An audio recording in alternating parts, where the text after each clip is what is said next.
ओम नमः शिवाय। हर हर महादेव। शिव शंभु अपने भक्तों पर सदा अपनी कृपा दृष्टि बनाए रखें। आज हम शिव महापुराण का सती खंड का 26वां अध्याय शुरू करेंगे। 26वां अध्याय, शिव और दक्ष का विरोध।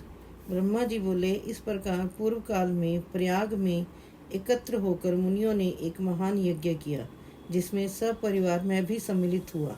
अनेक शास्त्रों में ज्ञान कांड पर विचार हुआ। अपने गणों को साथ लिए शिवजी भी सती सहित उसमें आए। सबने भक्ति पूर्वक उन्हें प्रणाम कर उनकी स्तुति की। सब शिवजी के दर्शन से संतुष्ट हो अपने भाग्य की प्रशंसा करने लगे। इसी समय प्रजापतियों के स्वामी दक्ष जी भी वहां आ पहुंचे और उन्होंने केवल मुझे ही प्रणाम किया तथा मेरी आज्ञा से वहां बैठ गए। फिर सबने तेजस्वी दक्ष की बड़ी पूजा की, परंतु परम स्वतंत्र लीला बिहारी महेश्वर अपने आसन पर ही बैठे रहे और उन्होंने दक्ष को प्रणाम भी नहीं किया। इससे दक्ष को बड़ा क्रोध आया।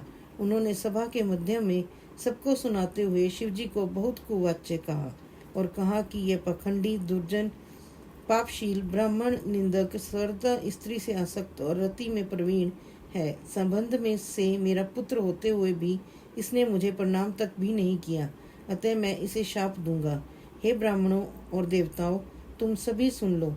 यह शिव मेरे द्वारा सर्वदा ही वध करने योग्य है। मैं इसे बहिष्कृत करता हूँ।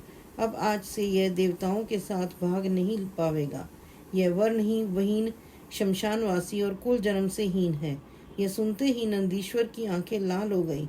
उसने दक्ष को बहुत डांटा और फटकारा। दक्ष नंदीश्वर को भी शाप देने लगे। शिवजी के समस्त गणों को भी उन्होंने शापित किया। फिर तो नंदीश्वर को और भी क्रोध आया।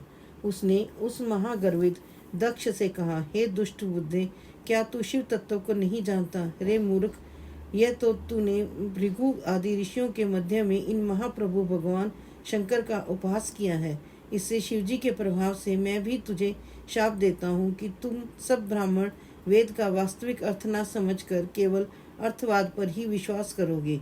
जब क्रुद्ध नंदीश्वर ने इस प्रकार ब्राह्मणों को शाप दे दिया तब वहाँ बड़ा हाहाकार मच गया और दक्ष ने तो पहले ही शंकर जी को शाप दे दिया था। तब भगवान शंकर नंदीश्वर को समझाते हुए बोले, हे महाप्राज्ञ, तुम्हें क्रोध नहीं करना चाहिए था।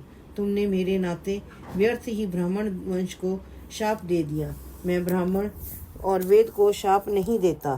तुम यह यथार्थ में जान लो कि दक्ष का शाप मुझे नहीं लगेगा। अब तुम शांत हो जाओ।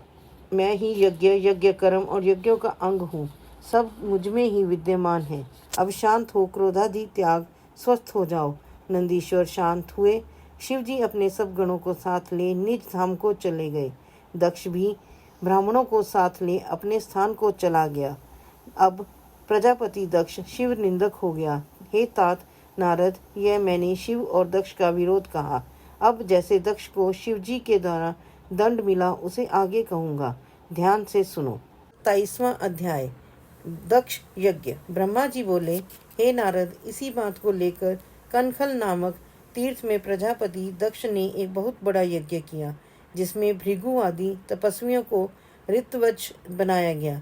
88,000 ऋत्वज उस यज्ञ में आहुति देते थे और 64,000 देव ऋषि मंत्र बोलते थे। जितने अर्घवायु होते थे उतने ही सप्त ऋषि और नारदादिक ऋषि पृथक पृथक गाया करते थे। सभी गंधर्वों, विद्याधरों, सिद्धगणों, यक्षों, आदित्य समूहों और सभी नागों को दक्ष ने अपने इस महायज्ञ में वर्ण किया था। अगस्त्य, कश्यप, अत्रि, वामदेव, भृगु, दधीचि, भगवान व्यास, वरदाज, गौतम, पैल, पराशर, गर्ग, भार्गव, कुकुत्सित, सुमंतु, त्रिकंक और वैशंपायन, ये सभी ऋषि मुनि मेरे पुत्र के यज्ञ में आए। मैं भी सपरिवार और वैकुंठ से विष्णु जी भी अपने पार्षदों और परिवार सहित इसी प्रकार शिव माया से मोहित हो अन्य यान्य सभी देवता दक्ष में यज्ञ में पधारे। दुरात्मा यक्ष ने सबका स्वागत किया। विश्वकर्मा द्वारा रचित बहुमूल्य भवन में उसने सबको निवास दिया। मांगलिक कृत्यों के होने के बाद दक्ष ने सप्तनीक यज्ञ की दीक्षा ली, परंतु दुरात्मा दक्ष ने उस यज्ञ में शिवजी को नहीं बुलाया और ये कह दिया कि वह कपालधारी है। शिवजी में छिद्र देखने वाले दक्ष ने अपनी प्रिय पुत्री सती को भी यह कहकर नहीं बुलाया कि वह कपाली की भार्या है। जब इस प्रकार यज्ञ आरंभ हुआ तब उसमें भगवान शंकर को न आया देखकर शिव भक्त दधीचि ने सब देवताओं और ऋषियों से पूछा, इस महायज्ञ में भगवान शिव क्यों नहीं आए हैं? उनके बिना यह यज्ञ अत्यंत शोभित नहीं होता, क्योंकि बड़े बड़े विद्वान भी जिसे सब मंगलों का आकार बतलाते हैं वे ही पुराण पुरुष नीलकंठ, परेश, वृषध्वज यहाँ नहीं दिखाई देते हैं। हे दक्ष, जो अमंगलों के भी मंगल करता और 8 मंगलों के मूल हैं, उन्हें ब्रह्मा या विष्णु को भेजकर बुलाना चाहिए था। मैं सत्य कहता हूँ कि जब तक भगवान शंकर यहाँ नहीं आवेंगे तब तक तेरा यज्ञ अपूर्ण ही रहेगा। दधीचि के ये वाक्य सुनकर मूढ़ बुद्धि दक्ष ने मुस्कुराकर कहा, देवताओं के मूल विष्णु जी तो आ ही गए हैं, फिर शिव की मुझे क्या आवश्यकता है? यह कहो कि मैंने ब्रह्मा जी के कहने से उसे अपनी कन्या दे दी, नहीं तो उस अकुलीन माता पिता से रहित भूत प्रेतों के स्वामी, अत्यभिमानी, मूर्ख, स्तब्ध, मानी और ईर्ष्या करने वाले को कौन पूछता? वह इस यज्ञ कर्म के कदापि योग्य नहीं है, इसीलिए मैंने उसे नहीं बुलाया है। तुम फिर भी कभी ऐसा ना कहना। मेरे इस यज्ञ को तो आप सब लोग ही मिलकर सफल बनावें। दक्ष के ऐसा कहने पर दधीचि ने सब मुनियों को सुनाते हुए कहा, तुम चाहे जो कहो, पर भगवान शंकर के बिना तो यह यज्ञ अपूर्ण ही रहेगा और इससे तुम शाप को भी प्राप्त होंगे। ऐसा कह दधीचि ऋषि उस यज्ञ से अकेले ही निकल कर अपने आश्रम को चले गए और इस प्रकार वहाँ जितने भी शिव भक्त थे वे सब दक्ष को शाप देते हुए अपने अपने आश्रम को प्रस्थानित हुए। दक्ष हंसने लगा। फिर उसने अनुयायियों अन्य मुनियों से कहा, शिव भक्त दधीचि गया, ये अच्छा हुआ, मैं यही चाहता। मैं तो बहिष्कृतों को अपने यज्ञ में चाहता ही नहीं। विष्णु आदि आप सभी लोग वेद के वक्ता हैं, मेरे यज्ञ को सफल बनाइए। दक्ष की इस बात को सुनकर सब देवता और मुनीश्वर शिवजी की माया से मोहित हो गए। उन्होंने देवताओं की पूजा आरंभ करा दी।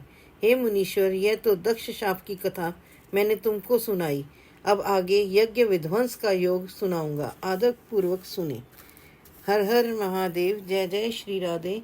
आज हमने 26वां अध्याय और 27वां अध्याय करा है।